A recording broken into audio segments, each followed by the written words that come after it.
Bounce. Bounce is an important part of your golf game. With the right bounce, you can add a ton of distance to your drive. Let's say you hit off the tee box and your ball goes 200 yards. A lot of factors can affect that distance, and bounce is one of them. Maybe the distance the ball traveled through the air after you hit it was 150 yards, but then you got a good bounce on the fairway and it went another 50 yards, totaling 200 yards. That bounce just gave you a 25% increase on your drive. Pretty good. Thanks, bounce. To understand bounce, we need to know about two types of energy: kinetic energy and potential energy. Kinetic energy is energy that occurs when an object is in motion. Potential energy is energy that an object has due to its position. That can also be called stored energy. For the picture here on the right, when the ball is rolling, it's using kinetic energy because it's moving, it's in motion. The amount of kinetic energy that it uses, though, is determined by its potential energy. Potential energy is the energy an object has due to its position. And you can see that on the left. The boy positions the ball at the top of a high hill so that it can pick up speed when it rolls down. If you skateboard or ride a bike, I bet you think about potential energy all the time because you're always looking for slopes and hills that you can build up speed on as you go down. The higher the slope, the more speed you can gain as you go down it. A bow and arrow is a really great example of potential energy. The farther back that you pull the arrow before you let it go, the farther and faster the arrow will go. But you want to be careful to find the right amount of potential energy, because if you pull the arrow back too far, or if you skateboard down too high of a hill, you can lose control. To relate this to golf, a golf ball has a rubber core inside of it. The rubber core gives the ball a very high bounce factor. The rubber core gives the ball more potential energy so that when you hit it with your club, and again when it hits the ground, it can generate a large bounce. Okay, that's our lesson on bounce today. We're going to move on now to two activities. In the first activity, we are going to explore potential energy by dropping two different balls from the same distance and measuring how high they bounce. For the second activity, we're going to make our own bouncy ball. Okay, for activity number one, you need two types of balls. Could be a basketball and a golf ball, could be a tennis ball, a baseball, any kind of ball that you have around you can use for this activity.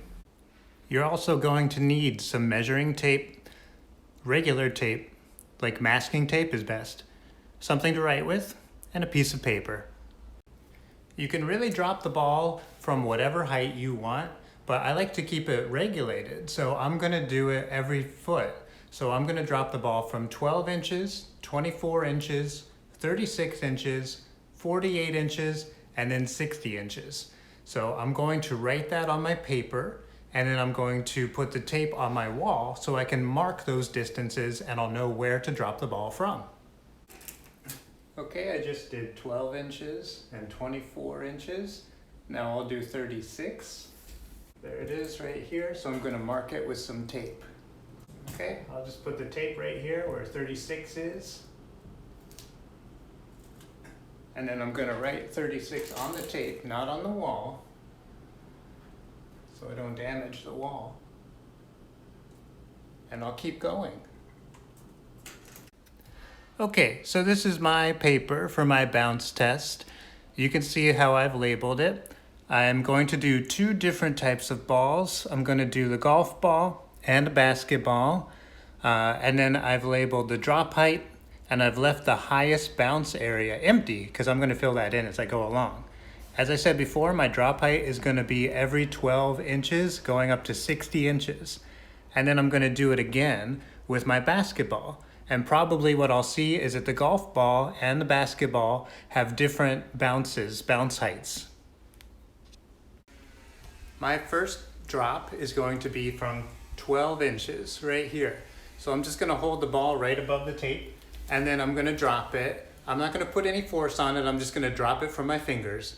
And then I'm gonna pay very close attention, because when it bounces back up, I wanna see if I can find the highest height on this measuring tape that it bounces to. So I have to be quick with my eyes, and so do you. So let's try it, dropping it from 12 inches, here we go. Oh, that did a good bounce. That bounced to about 11 inches here. So I'm gonna write that on my paper. Here we go, I wrote it. For my first bounce, I dropped it from 12 inches, and this highest bounce was 11 inches. Okay, time for bounce number 2. And obviously I'm doing this mostly as an estimate. You don't have to give me the exact answer. So just get as close as you can. We don't have to be absolute experts here. So now I'm gonna drop it from 24 inches, and I'm gonna see how high it bounces. That bounced to about 20 inches. So I'll write that on my paper. And then I'll keep going. I'll do it for every other bounce height that I have on my wall here, up to 60 inches. And that's with my golf ball.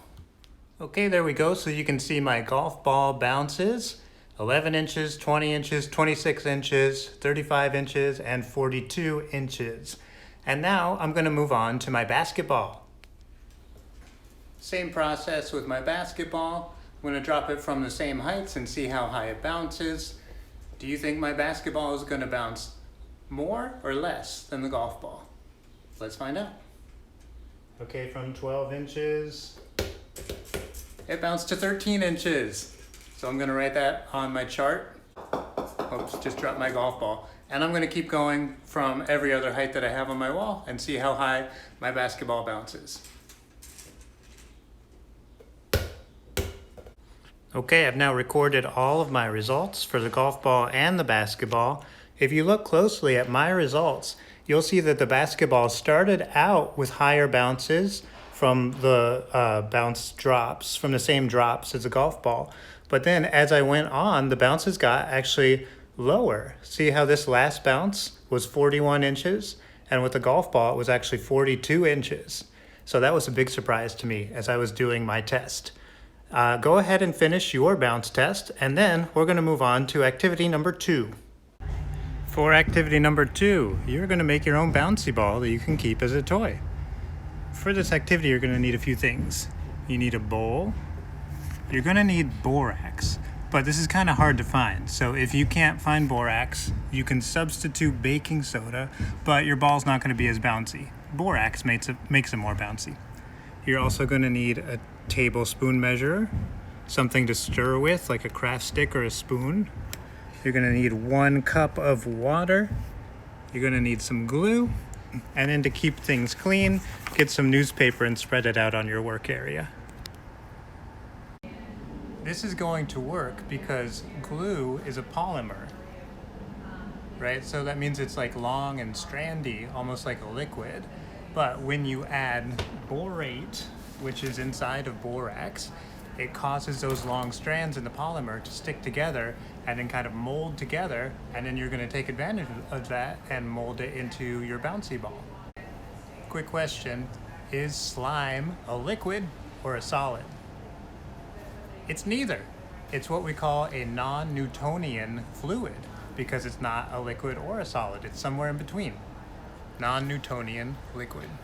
Cool. Let's make our bouncy balls. Take your cup of water and pour it into your bowl. Now take your borax, and 2 tablespoons of borax are going to go into the bowl. 1, 2.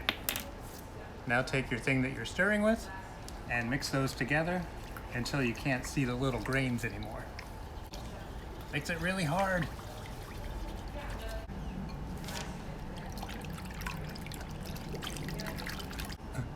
Okay, now you're gonna take your glue. You can use any kind of glue. I think clear glue is best. Glitter glue is also good, but any kind will work.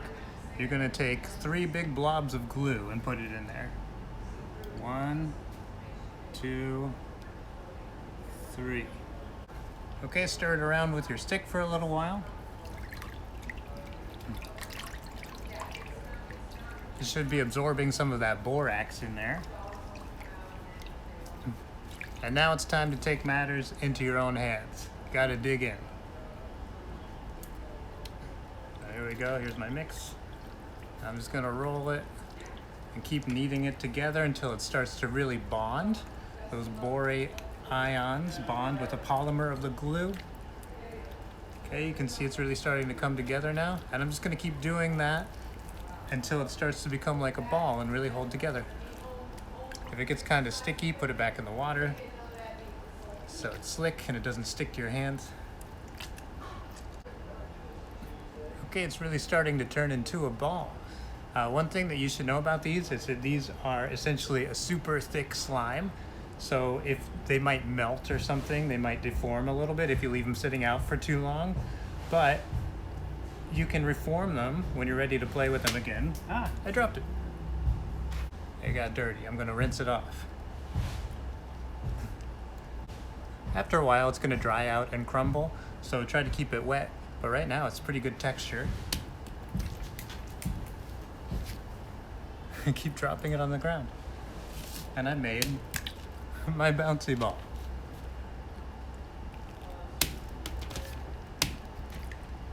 All right.